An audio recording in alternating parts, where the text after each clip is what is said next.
Hello, welcome to the Inland Coalition on Aging's live stream on the Inland Empire Master Plan for Aging. Today we're going to be discussing ableism and aging. My name is Elizabeth Bogomil and I'll be your host for today.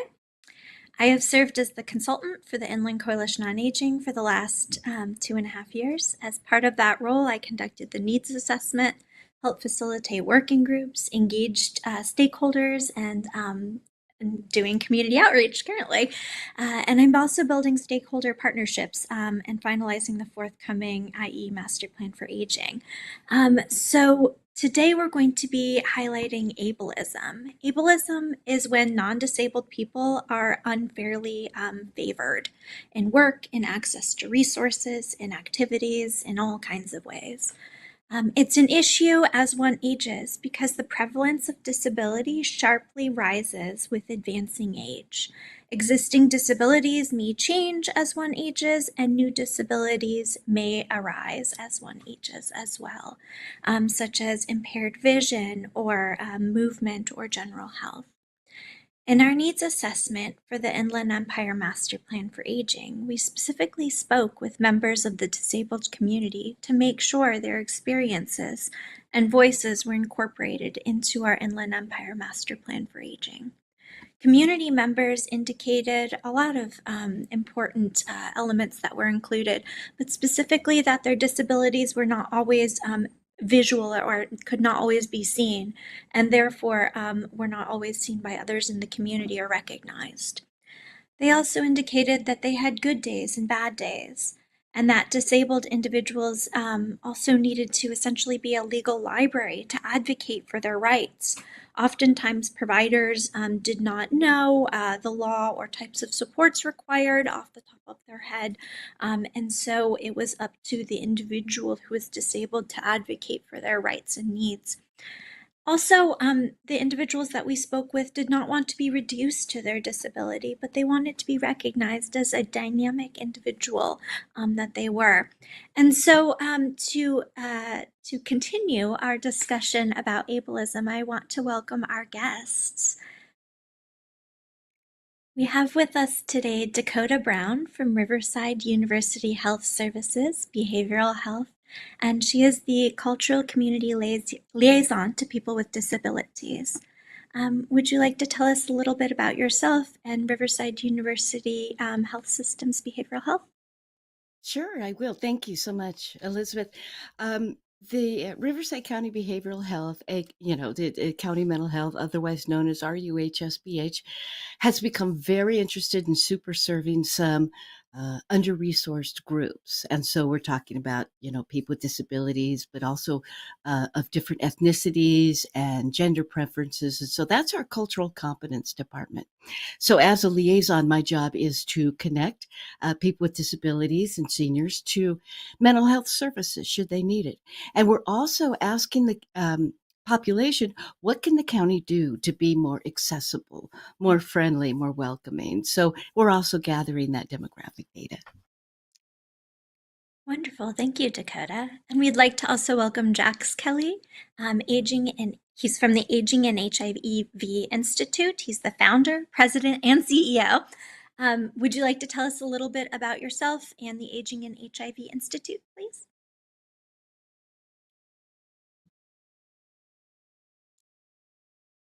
You're muted. Jax, Sorry, can you please unmute yourself? yes, thank you. I'm a Black gay man who's been living with HIV since 2006, and the Aging and HIV Institute was founded to bridge the gaps between aging services and HIV services.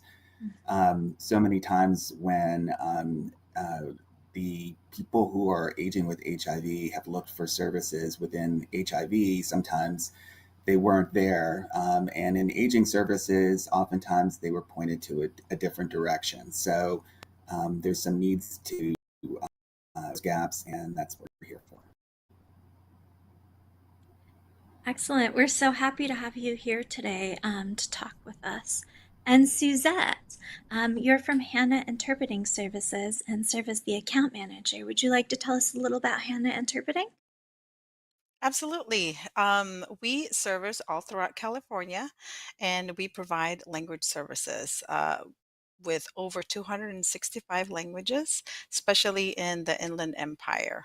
We provide ASL, Braille, document translations as well, and services. You can be remote or in person. Thank you so much, Suzette. So we're going to start with Dakota. There are laws in place to protect people with disabilities. Can you talk a little bit about them? Yeah, and first, I do want to mention that I myself identify as a person with a disability. I have a hearing disability, and I'm in recovery from my mental health symptoms. Each of our liaisons is of the population that they're serving, and California law has some good protections for seniors and people with disabilities, and they extend beyond the federal requirements. And this isn't my area of specialty, but I can give you a layperson's primer. The big dog, of course, is the ADA, which, by the way, turns 35 this July. And the ADA, the Americans with Disabilities Act, is federal, and it's enforced not through the criminal justice system, but through the courts. So California's Unruh Civil Rights Act puts some teeth into the enforcement of the ADA, saying that businesses can get some pretty bad lawsuits and steep fines. And then people often hear the word Olmsted. And the story behind that is in the past, the so called feeble minded, right? They were tucked away in what were called asylums, and it just wasn't a good life. So in the 1990s, two women who had mental illnesses and developmental disabilities voluntarily checked themselves into a psychiatric unit of a hospital. And they were treated, and the doctor said, okay, go out and live your life as you choose. And what they would choose is to live in the community with some assistance and some supports. But they were stuck in the hospital. They were confined there against their will. So it went to the Supreme Court, who said Americans with disabilities have the right to live in their communities. So that's the Olmstead Act you hear about. And it's important because people with disabilities and seniors, we need to feel like we're valued. And we also want to have access to other people and our families and jobs too. Then there's the California Fair Employment and Housing Act and the Disabled Person Act. And these are state laws that protect people. They require employers and housing providers and business establishments make reasonable accommodations. So people with disabilities can perform our jobs and get equal housing and be in public spaces. It's hard to believe that had to be legislated, but yes, we're allowed in the streets and in sidewalks and public buildings. And of course, the most ableist thing happening right now is at the federal level when people with disabilities and seniors and families are watching politicians try to strip away Medi-Cal benefits. And since that's just a primer, I do want to mention just a couple of resources where people can look further if they need some support here. There's something called CAP. It's the Community Access Partnership, and they're at capriverside.org. They do dispute resolution. Community Access Center is a great resource, CAC, and you can find them at ILCAC, it's independentLivingCAC.org. That's a nonprofit that helps people with disabilities with assistive tech and disaster planning and ADA compliance. And finally, Disability Rights California, helping Californians with disabilities access rights and services, and they're at disabilityrightscalifornia.org. Thank you so much for that overview of all of the laws and the history, and then also those website resources. Those will be very helpful. Jax, what are your thoughts on HIV being considered a disability? And what is the impact that HIV has on older adults? Oh, absolutely. Under the Americans with Disabilities Act, HIV is recognized as a disability, which provides crucial protections against discrimination in employment, housing, and services. But legal protections don't always translate into equitable care or inclusive systems. And from my work at the Aging and HIV Institute, I know that aging with HIV often means navigating compounded stigma for age, disability, HIV status, and often sexual or gender identity. And in California, we recently completed the 2024 survey of LGBTQIA plus older adults in California, which backs this up. and it stated that 17% of respondents were living with HIV. More than 1 in 4 reported financial insecurity, and nearly 1 in 5 experienced serious mental health distress, with 11% reporting suicidal thoughts in the past year. We've also seen how HIV accelerates aging related conditions, cardiovascular disease, frailty, neurocognitive decline. And that's why we're advocating for policies like the HIV and Aging Act, which identifies older adults with HIV as a population of greater social need under the Older Californians Act. And this was passed in 2021. And this is about access, but also about dignity and visibility. Thank you so much. That provides like a really good overview of the impact too, especially this recent research that came out of HIV on older adults.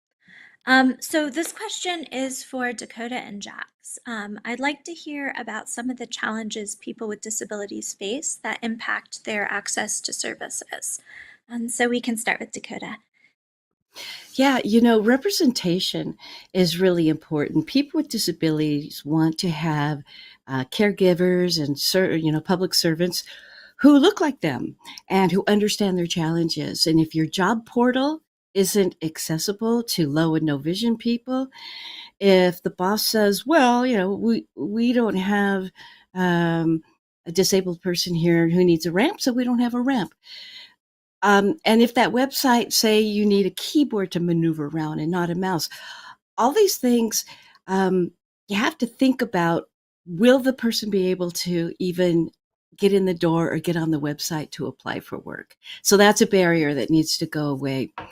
We have to have the accessible environments first. If you build it, they will come. Deaf people have been blocked from so many from participating in so many events. And if they're told ASL is there, American Sign Language Interpreter, they will show up. But if the ASL person for some reason isn't there that day, the deaf person can go away upset saying, "I knew this wasn't for me."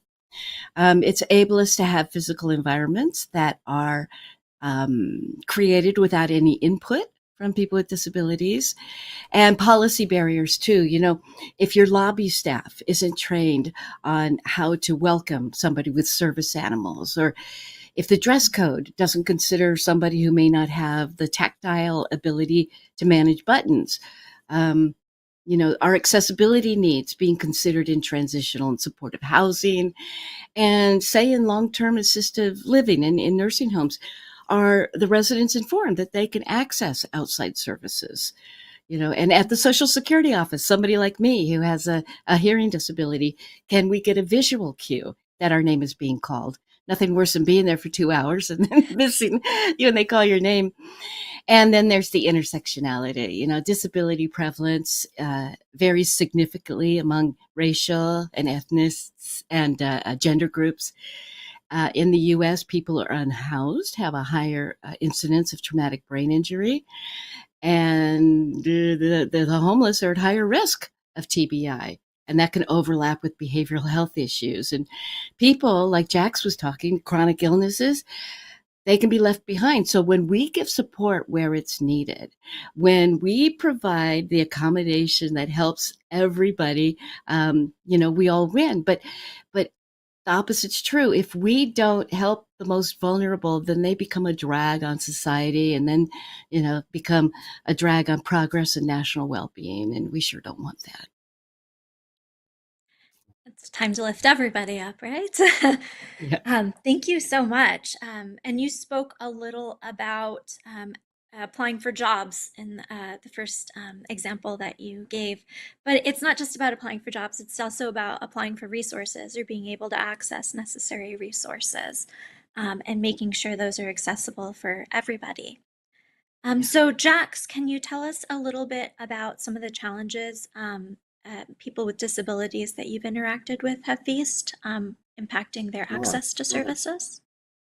hmm Like I said in my introduction, one of the major challenges is that services are still siloed. For example, aging services may not screen for HIV, And HIV service providers may not be trained to assess aging-related needs like cognitive decline or mobility. And from the LGBTQIA plus survey, we know that social isolation, financial insecurity, and mental health needs are top concerns. So 28% were dissatisfied with their social relationships. 13% rarely or never received the support they needed. That's what they reported. And 7% said they had no one to turn to for help. And transportation and digital literacy also come up again in outreach. If services aren't trauma informed, culturally competent, and physically or linguistically accessible, people simply don't use them, like Dakota was mentioning. It's not just about what's available, it's about whether people feel safe and welcoming accessing it. Thank you. You mentioned siloing, and I think that's definitely something that the IE master plan is aiming to break down these silos. Um, so the next question is for Suzette. Why is it important to have accessible services, and what are some ways that Hannah Interpreting provides these services? Absolutely. Just kind of to touch on what Dakota and Jax were saying, right? Individuals who are aging with disabilities, they want to feel welcome. They are part of the community, and I feel like not everybody is, let's say a business, right? They don't install any ramps or, for example, installing grab bars inside of bathrooms. I know we've all used public restrooms at one point or another, and those are the things that you say, oh wow, sometimes the stalls are so small that you can't. It's not.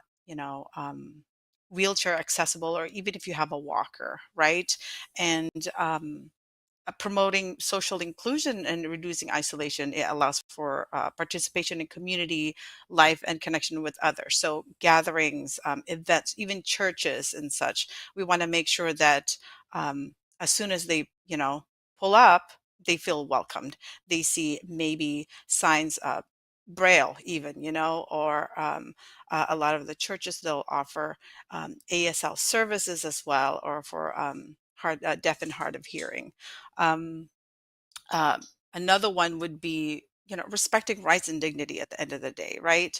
It upholds equal opportunity and preserves a sense of self-worth. So providing information in large print or audio format, it ensures seniors with visual impairments that can access important details and make informed decisions.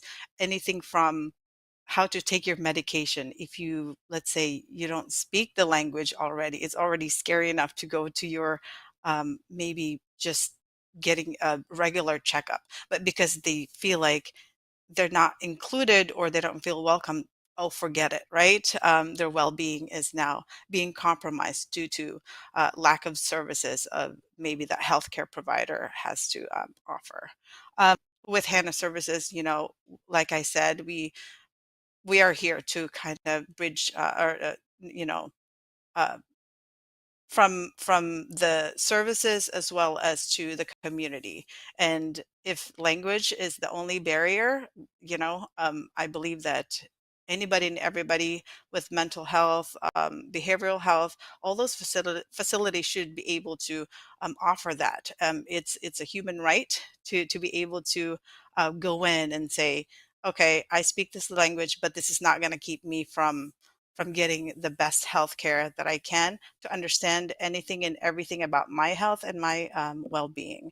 So we provide, um, like I said, remote services. An example would be, say, patient A, an elderly patient who speaks Tagalog and only Tagalog. That's their primary language, and they were diagnosed with diabetes, and now the doctor is suggesting healthy eating habits, some exercise, but and they offer free cooking classes and gardening classes, right? But oh, I don't know. I don't speak English. What if I can't keep up with the classes? I don't even know if it's, if that language service is available.